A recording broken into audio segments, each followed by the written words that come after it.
Hey everyone, it's Galena, and I'm going to give you an update on what I've been doing the last month, which has not been what I expected to be doing. So this is like my Snapdragon row, and this is full of a very beautiful weed.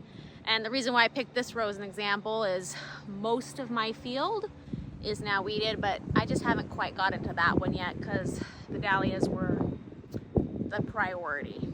So here's the problem with this very cute weed. Every time I post a picture of it, people are like, oh my word, that's chamomile, it's so gorgeous. It's not chamomile. It does look like chamomile. And when we first moved in, I thought it was chamomile because the similarity, they're very, very similar in look. It is a weed called Mayweed, which is in the family that ragweed is in. So if any of you have any experience with ragweed, you know that it can be something that people are pretty allergic to.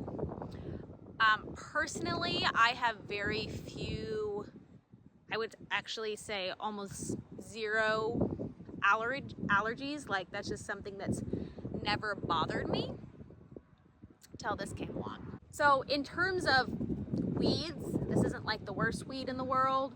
It only spreads by seed. It pulls out really easily, but every plant can make 300,000 seeds. And because we tilled our field again this year so that we could hopefully get it to no-till next year, we unearthed the entire weed bed. And this was the main weed that was in there, which, you know, again, like, it could be worse. Like, it could. But the problem with this weed is that if you develop an allergy to it, it's not fun. You get a very nasty, annoying contact rash whenever you deal with it. So far, both of the girls who work for me have developed an allergic reaction to this after working with it for 2 months. So they worked in it for 2 months and didn't really have any symptoms, and then it suddenly hit. And I've talked to a dermatologist, and he said, yeah, that's pretty typical because your body is a little bit sensitive to it, but then like the constant exposure, you get more and more sensitive to it. And then when it hits you, and then every contact after that, you have a very high possibility of having a worse reaction than the one you had before. And by the way, this was a rash that they got working in jeans. It's not like they were wearing shorts or anything. This was through clothes, which again can happen. So they've developed an allergy to it. I've developed an allergy to it. So currently what I have like a contact rash from working it, because I'm the person who's finishing up trying to get this out of the field. And this is why we have to get it out of the field, because if they did and I did, and like all my research shows that about 20% of people do, chances of my kids getting it too, it's high. Other people. So the last month I've been spending all of my free time and a lot of my farm time pulling this weed out of the field before it goes to seed. It is mostly done. I'm down to under 10 rows. We will probably still have a little bit to do next year as well, but overall, like, we're getting there, you know, and I'm surviving. Like, to me, that's just like part of being the owner. Is if it has to come out, okay, fine, I'll be doing it.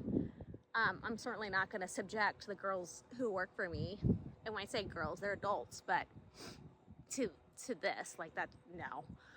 But yeah, it's not super fun. So in order to avoid a rash, I have to completely scrub everything very thoroughly.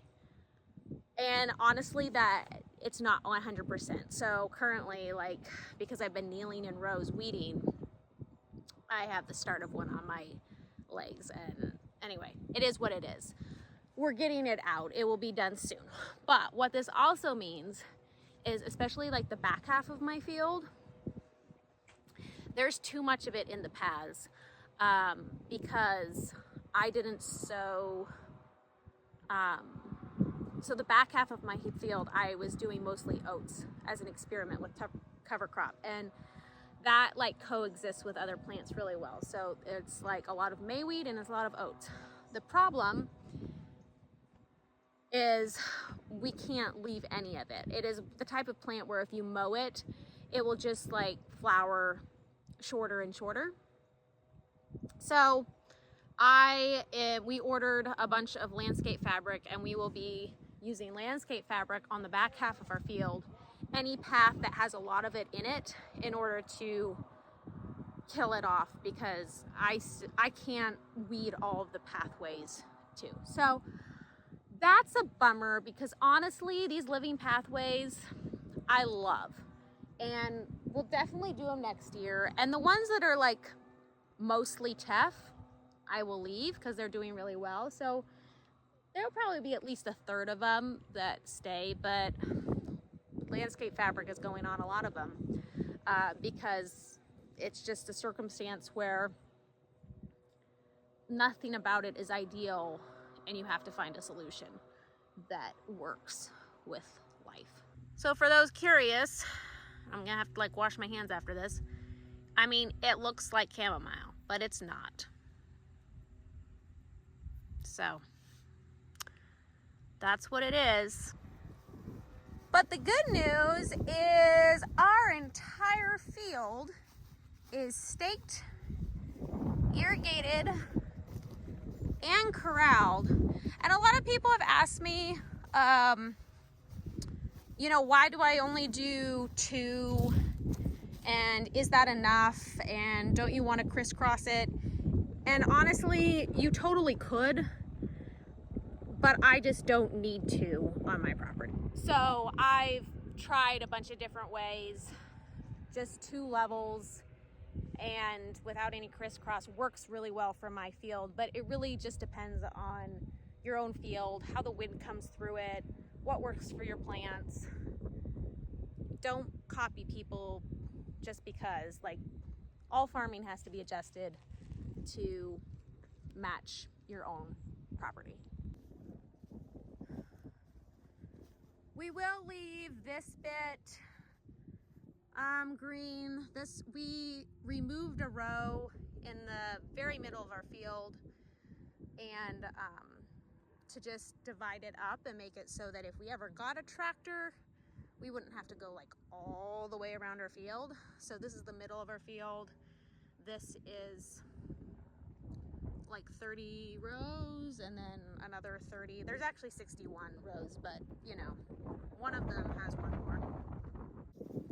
Also, I didn't finish planting till mid-June, so obviously most of my field is not blooming, and that's totally fine.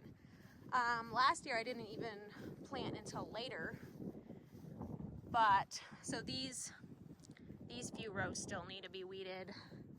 It's my job for tomorrow. This row still needs to be weeded, and yeah, these 4 do, but all of this is weeded, and stuff is starting to bloom, so that's good. This whole field should be in bloom by the end of the month. Okay, so other farm updates. I'll just take you through some of the seedlings that are blooming right now, the dahlia seedlings, and talk about why I'm keeping them or why I'm not keeping them. So here's a fun first year seedling that I'm gonna keep for another year. Here's a bud, another bud. So I'm gonna mark this. This one's very roughly. It's not a water lily form, but it kind of wants to be, because it kind of tries to close up at night.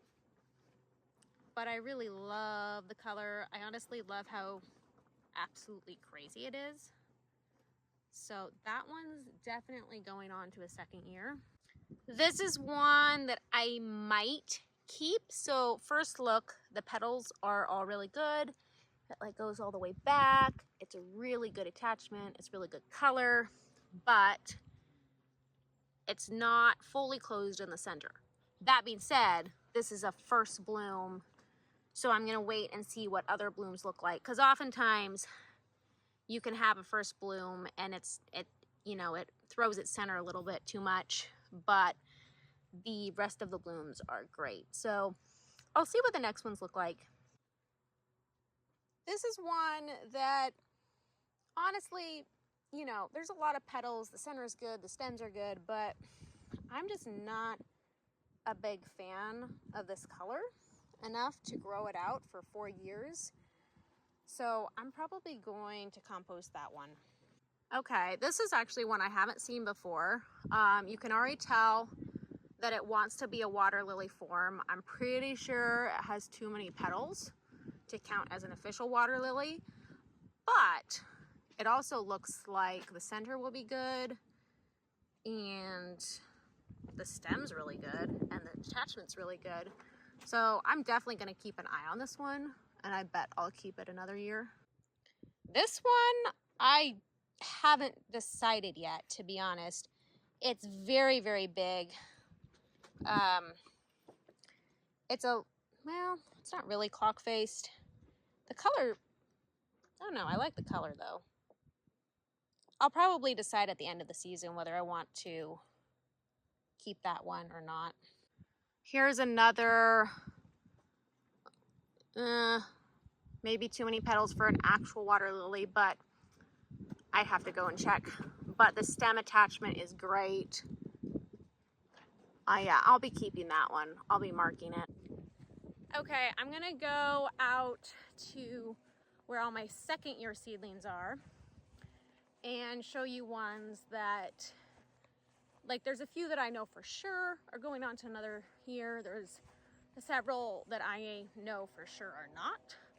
So I'll show you some of the ones that aren't and like why I'm gonna throw them away. I am gonna be keeping this one because of its size.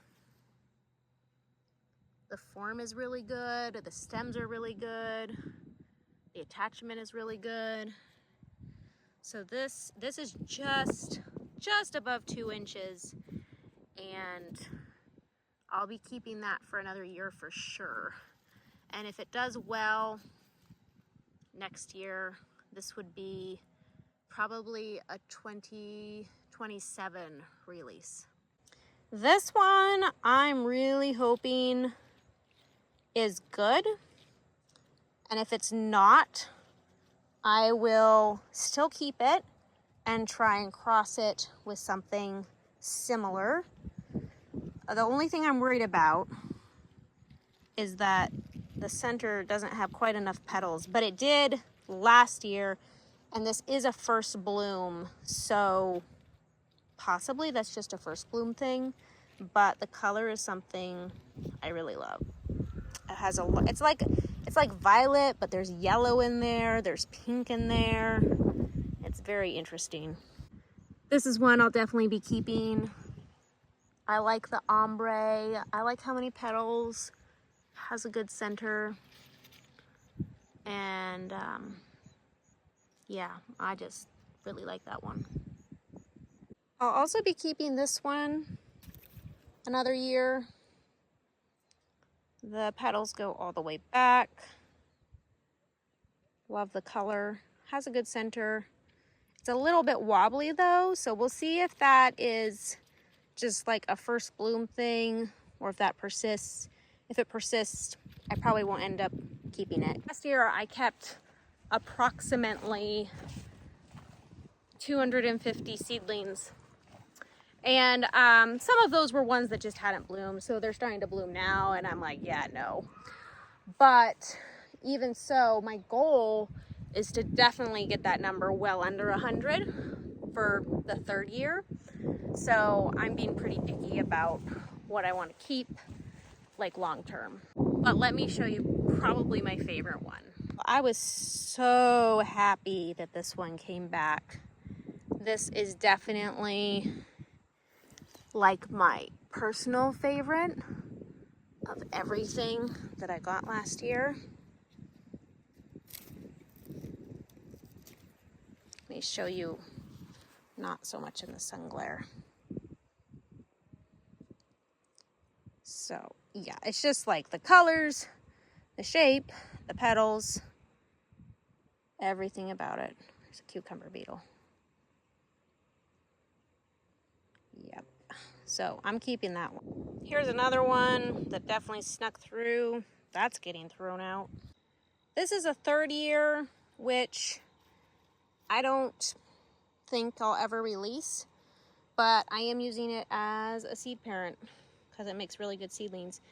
But it gets a lot of wobbly head attachments, and that's just not something I want to send out. But the color's amazing. This one I'm gonna keep too. It's just good.